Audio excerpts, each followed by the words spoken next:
안녕하세요, 아날로그 필름메이커입니다. 오늘은 휴먼 메이드 컨텐츠 대 AI 메이드 컨텐츠에 대한 이야기를 해보려고 합니다. 영상 제작자인 저는 가끔씩 멀지 않은 미래 AI가 만들어내는 컨텐츠를 우리가 어떤 식으로 누리게 될까를 생각하곤 합니다.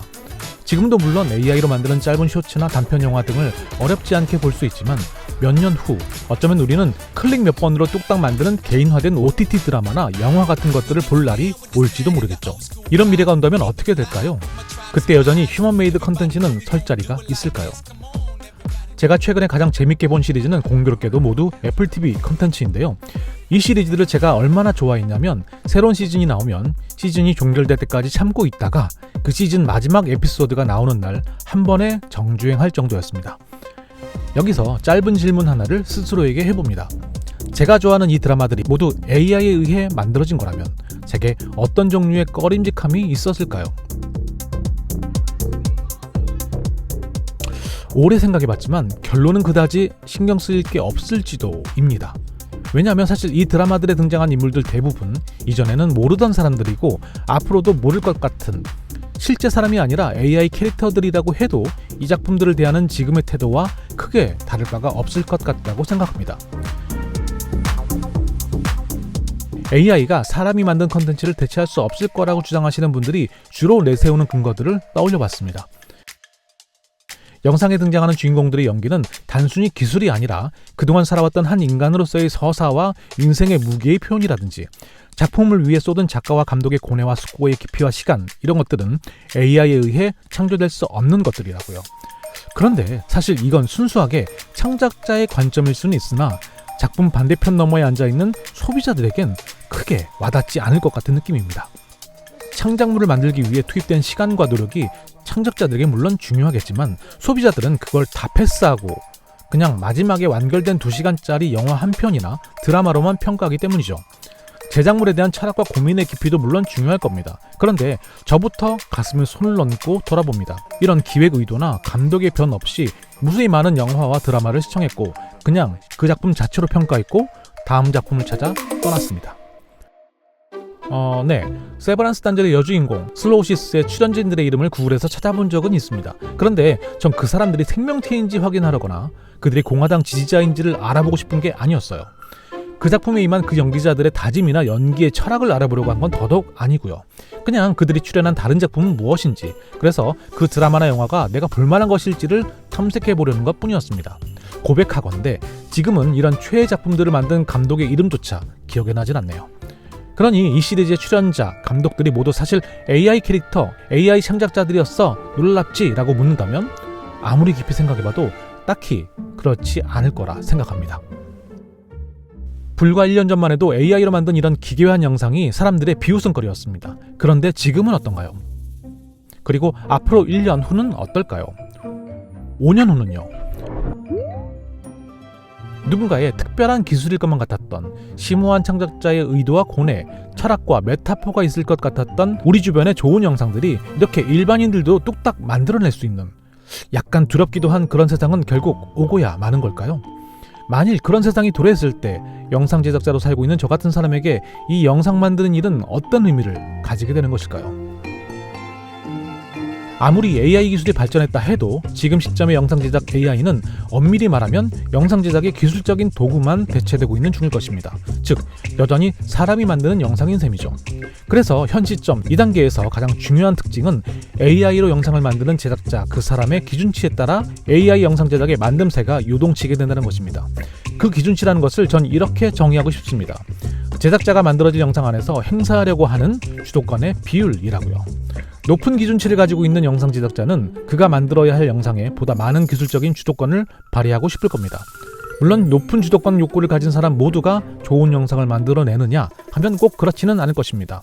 하지만 대체적으로 좋은 영상을 만드는 제작자들은 예외 없이 높은 수준의 기술적 주도권을 원하게 되고 이것은 대체로 영상 제작에 대한 그들의 높은 기준치에 근거합니다.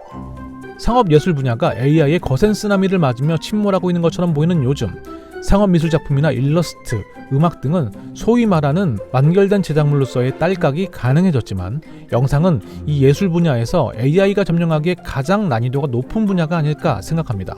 완결된 형태의 이미지, 일러스트, 음악 혹은 잘 쓰여진 글 등이 영상 제작이라는 영역 안으로 들어오게 되면 이들은 사실상 재료에 불과합니다.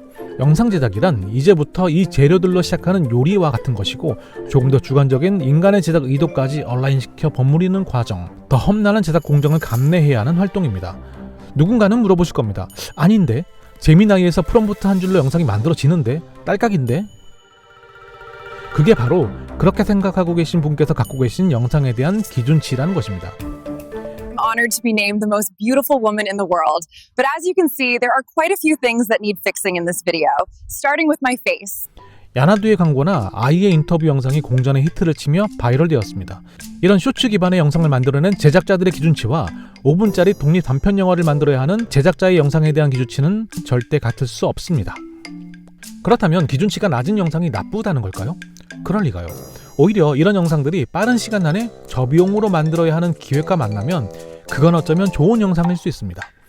세상에 나쁜 영상이 있다면 그건 기준치와 기대치가 서로 맞지 않게 만들어지는 영상들이겠죠. 이런 관점으로 요즘 TV를 틀어보면 아주 재미있는 장면들이 있습니다. 심심치 않게 AI로 만들어진 영상들이 화면에 등장하는 걸 발견하기 때문인데요. 여러분도 혹시 발견하셨나요? 제가 본 건 프로그램 안에서 특정 사건을 재현해야 하는 부분을 AI 영상으로 대체하고 있었던 것들인데 이런 영상들을 보면 여러분 어떤 느낌이 드시나요? 영상 내용에 대한 맥락, 상황을 미약하게나마 반영이 됐지만 여전히 시청자들은 이 영상의 결과물들을 보면서 높은 완성도를 가졌다라고 생각하지는 않을 것입니다. 기억해보시면 이전에는 이런 재현 장면을 실제로 재현 연기자들을 출연시켜 직접 만들곤 했었죠. 그때도 이런 재현 영상의 완성도는 썩 높지 않았던 것으로 기억합니다. AI 영상으로 재현 영상을 만드는 건 이렇게 해당 분야에서 이미 존재했던 기대치와 참여하는 제작자의 기준치를 고려해 대체가 이루어진 어쩌면 좋은 성공 사례라고 볼 수 있습니다. 그런데 흥미로운 건 이것이 가장 상업적이면서 보수적인 TV 안에서 발생한 일이라는 것입니다. 그것은 AI 영상은 아쉬운 대로 빠르게 만들어서 빈 화면을 메꾸기에 나쁘지 않은 가성비를 가지고 있음이라고 TV 영상 제작자들을 통해 인증을 받았다는 것을 의미합니다. 그리고 이런 TV 제작자들의 인증은 다른 분야의 상업 영상 제작자들 뿐 아니라 시청자의 인식에도 광범위하게 영향을 끼치게 됩니다. 여기서 질문. 이미 광고 시장에서 기업과 기관의 완성도 있는 광고 영상 제작에 사용되는 AI 영상은 그렇게 싼 맛에 만드는 영상으로 평가되면 안 될 것 같은데요? 이건 결코 기존 휴먼메이드 영상 제작과 비교해도 낮은 수준의 작품으로 보이지 않는데요? 네, 이게 바로 지금 우리가 얘기하고 있는 사례의 정반대의 경우, 즉 높은 기준치와 기대치를 갖고 있는 제작자와 광고주에 의해 만들어졌기 때문에 그렇습니다. 이런 영상은 제작자에 의해 직접 개입되어 컨트롤된 비중이 앞서 말씀드린 영상보다 비교할 수 없을 정도로 높을 것입니다. 제작을 위해 투입된 시간도 결코 짧다고 볼 수 없겠죠. 원하는 연기자의 마스크, 머릿속에 그리던 배경, 가장 적합한 구도와 빛의 효과, 이것들이 나올 때까지 계속 이미지들을 생성을 해야 하고 프롬프트를 수정해야 하니까요. 이렇게 보면 이것이 가리키고 있는 것은 사실상 실제 휴먼메이드 영상 제작에 높은 기준치를 갖고 있는 제작자들이 AI 영상 시장에서도 높은 완성도의 영상을 제작할 가능성이 크다는 것이고 AI 영상을 잘 만드는 사람들이 카메라를 들고 찍으면서 만들어야 하는 전통적인 영상 제작도 잘할 가능성이 높다라는 것입니다. 아무튼 이 와중에 나쁜 소식 한 가지는 현재 이런 AI 영상 제작 기술은 사실상 의지를 가진 대다수의 사람들에게 열려있다는 것이고 그래서 짧게 치고 빠지며 성공한 사례를 블루오션으로 삼아 지금보다 더 많은 사람들이 낮은 기준치를 가지고 AI 영상 제작 시장에 뛰어들 거라는 점입니다. 그렇다면 당분간 사람들에게 AI 영상은 저가형으로 공장처럼 찍어내는 질 낮은 영상이라는 피로감, 그 인식이 더 강화될 가능성도 배제할 수 없습니다. 그래서 결국 완성도 있는 영상은 사람이 만들어야 한다라는 인식으로 귀결되거나 AI 영상으로 높은 완성도의 영상을 만들려면 휴먼메이드 영상 제작 못지않은 숙련된 제작 인력이 필요하며 이를 위해 지불해야 하는 비용과 시간도 적지 않다는 사실을 깨닫게 될 것입니다. 하지만 AI 영상에게 회심의 반격 카드가 두 장이 있습니다. 첫 번째 카드는 이 AI 영상 제작 기술이 점점 발전할 것이라는 점과 두 번째, 이 때문에 머지않은 시간에 AI 영상에서 제작자의 개입이 보다 쉽고 유연해질 것이라는 점입니다. 한마디로 마우스 클릭 한두 번의 딸깍으로 일반인도 완성도를 흠잡을 수 없이 높은 수준의 영상 한 편을 만들 수 있는 건 시간 문제라는 뜻이겠죠. 이 시대가 되면 개인적으로 제작자로서는 슬프지만 소비자 입장에선 의외로 행복할 것 같다라는 생각을 해봅니다. 아까 처음 말씀드렸던 애플 TV 시리즈 폴라리부스, 이 시리즈의 다음 시즌 제작이 확정됐네요. 다음 시즌 릴리즈가 그런데 만일 AI로 만들 수 있다면 당장 다음 달부터 쉬지 않고 시즌 3, 4까지 릴리즈 시킬 수 있겠네요. 그뿐일까요?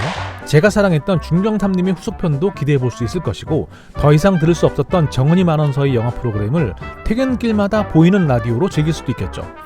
AI의 전매 특허인 엄청난 생산성과 효율이 컨텐츠와 만나게 되면 그야말로 소비자에겐 넓은 천국의 문이 열릴 것처럼 보입니다. 넷플릭스가 개인화된 컨텐츠 서비스를 미래 기술로 도입하게 될 것이라는 기사를 본 적이 있는데, 제작자 일부가 만든 제한된 컨텐츠만을 일방적으로 즐기는 것이 아니라 구독자 개개인에게 최적화된 스토리와 이야기로 제작된 무수히 많은 영상들이 OTT 안에서 서비스될 수도 있다는 것이겠죠. 생각만으로 행복하신가요? 그런데 전 이런 세상을 상상해 볼 때마다 마음 한쪽에서 생기는 어떤 큰 구멍 같은 게 만져지는 것 같습니다.